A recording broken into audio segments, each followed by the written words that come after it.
Corona के बीच आज देश भर में नीट की परीक्षा आयोजित हो रही है और इसके लिए रायपुर में 33 परीक्षा केंद्र बनाए गए हैं जहां 12,000 छात्र इस परीक्षा में बैठेंगे।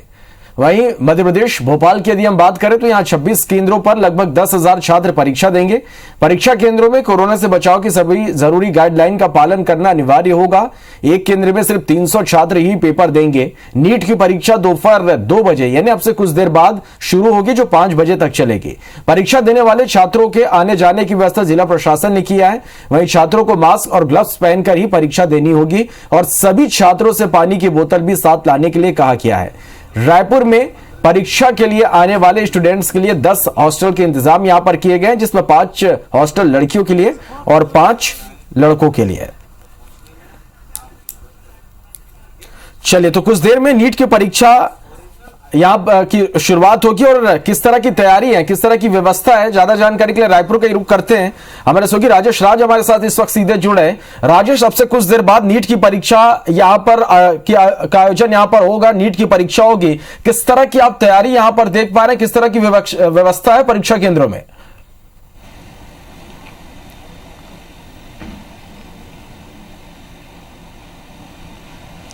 देखिए, परीक्षा केंद्रों पे तैयारी की बात करें तो इस बार चूंकि कोरोना संक्रमण है, उसको लेकर के जो पूरी प्रक्रिया है वो थोड़ी सी लंबी हो गई है।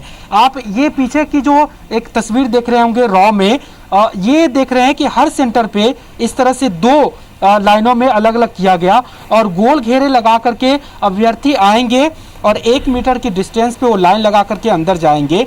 और सबसे बड़ी बात ये रही कि परीक्षा केंद्रों में प्रवेश एक साथ नहीं दिया गया है। 11 बजे से परीक्षा केंद्रों में प्रवेश शुरू हो गया है। हर 40 मिनट के लिए एक बैच में परीक्षार्थियों को अंदर गया, वहां पहले फ्रिस्किंग हुई सबसे पहले पॉइंट पे, फिर जो परीक्षा केंद्र है उसके गेट पे उसका टेम्परेचर मापा गया, उसको सैनिटाइज कराया गया।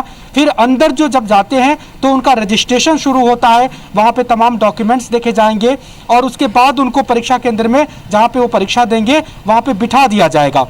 चूंकि 11 बजे से बच्चों को अंदर ले जाया गया है, इसलिए उन्हें एक हल्का सा नाश्ते की भी व्यवस्था वहाँ पे कराई गई है। उनको बिस्किट पानी दिया जाएगा और फिर 2 बजे से परीक्षा शुरू होगी। खास बात ये कही गई है कि सुरक्षा के लिहाज से कि किसी तरह की मुन्ना भाई कोई एंट्री ना ले ले या कोई गलत उम्मीदवार ना उसमें दे दे, तो व्यवस्था इस बार ये है कि एडमिट कार्ड पे परीक्षार्थी अपने घर से आएंगे और वो थंब इम्प्रेशन लेकर के आएंगे। जी चले, निश्चित रूप से तो तैयारियां यहां पर पूरी हो चुकी है और अब से कुछ देर बाद यहां परीक्षा शुरू होगी। आप बने रहिएगा राजेश हमारे साथ। और मध्य प्रदेश में नीट की परीक्षा को लेकर किस तरह के इंतजाम है, यहां पर किस तरह की व्यवस्थाएं की गई है, चलिए हमारे साथ आकांक्षा शर्मा भोपाल से हमारे साथ सीधे जुड़ी है। आकांक्षा, मध्य प्रदेश की हम बात करें, भोपाल की बात करें तो यहां पर परीक्षा को लेकर किस तरह की तैयारी है, किस तरह से गाइडलाइन का पालन यहां पर कराया जा रहा है और लोग कर रहे हैं?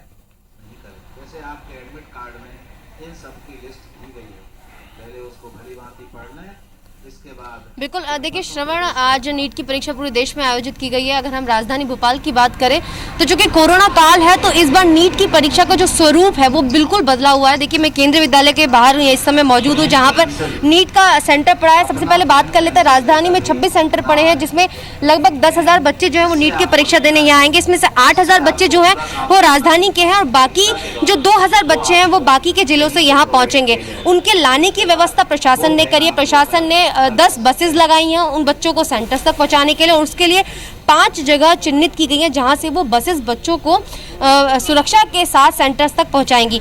इसी के साथ देखिए, सेंटर्स की अगर सुरक्षा की बात करें तो आप तस्वीरों में साफ देख सकते हैं कि यहाँ पर गोल घेरे बनाए गए हैं सोशल डिस्टेंसिंग के साथ। और सबसे बड़ी बात यह है कि जो बच्चों के एनरोलमेंट नंबर्स हैं, यानी जो उनका रोल नंबर है, उस रोल नंबर पर उनको समय दिया गया है कि किस समय उनको सेंटर पे पहुंचना है ताकि एक साथ भीड़ ना लगे।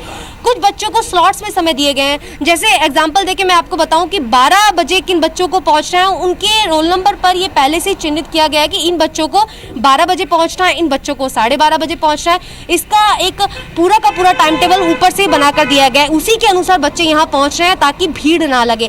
आपको देखिए 3 घंटे पहले पहुंचना अनिवार्य है। ये पहले ही बोल दिया गया था कि सेंटर्स पर आपको 3 घंटे पहले पहुंचना होगा ताकि आप समय के अनुसार भी पहुंचे, समय से पहले भी पहुंचे और जो चेकिंग है उसका भी अच्छे से यहाँ पर पालन किया जा सके। आप देख सकते हैं तस्वीरों में कि बच्ची अंदर घुस रही है एग्जाम के लिए और उसको सबसे पहले यहाँ पर उसका स्क्रीनिंग किया गया, उसको सैनिटाइज किया गया और उसके बाद वो वहाँ पे परीक्षा केंद्र में अंदर जाएगी।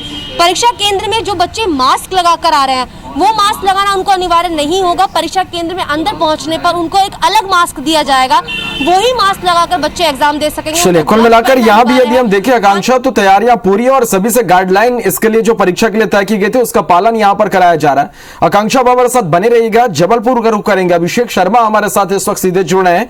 अभिषेक, तमाम जगहों की तस्वीरें हम देख पा रहे हैं, परीक्षा केंद्रों की जो गाइडलाइन तय किए गए थे उसका पालन यहाँ पर कराया जा रहा है और जो अभ्यर्थी हैं वो पालन भी कर रहे हैं। कोरोना काल के बीच ये एक बड़ी चुनौती थी इस परीक्षा का आयोजन, लेकिन आज अब से कुछ देर बाद परीक्षा यहां पर शुरू हो रही है। किस तरह की तैयारी आप यहां पर देख पा रहे हैं?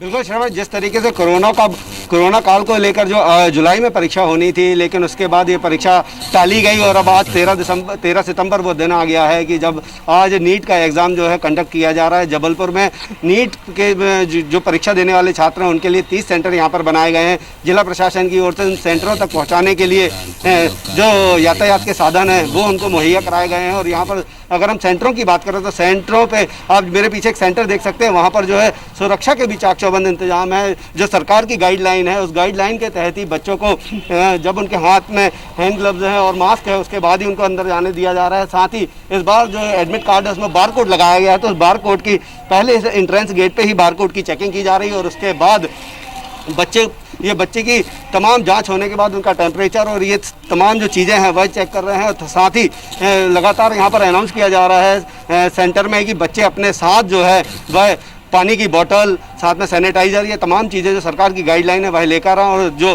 एक रूम में जो है सिर्फ 12 बच्चों से ज़्यादा बच्चे बैठकर परीक्षा नहीं देंगे। अगर इस दौरान कोई बच्चा, किसी बच्चे का टेम्परेचर ज़्यादा आता है या वह सस्पेक्टेड दिखता है तो जो इस सेंटर्स में जो है एक अलग से एक रूम, आइसोलेशन रूम बनाया गया, वह बच्चा वहाँ पर बैठ के फिर परीक्षा देगा। तो अब से कुछ देर बाद जो है तमाम जो परीक्षा केंद्र बनाए गए उसमें परीक्षा शुरू होगी और यहाँ पर जो सरकार की गाइडलाइन है उसके तहत यहाँ पर तमाम इंतजाम किए गए हैं। चलिए, कुल मिलाकर अब से कुछ देर बाद परीक्षा शुरू होगी और तमाम जो गाइडलाइन बनाए गए थे इस परीक्षा को लेकर उसका पालन यहां पर होते हुए भी दिखाई दे रहा है। बहुत बहुत शुक्रिया आप तीनों का हमारे साथ जुड़ने के लिए और इस तमाम जानकारी के लिए।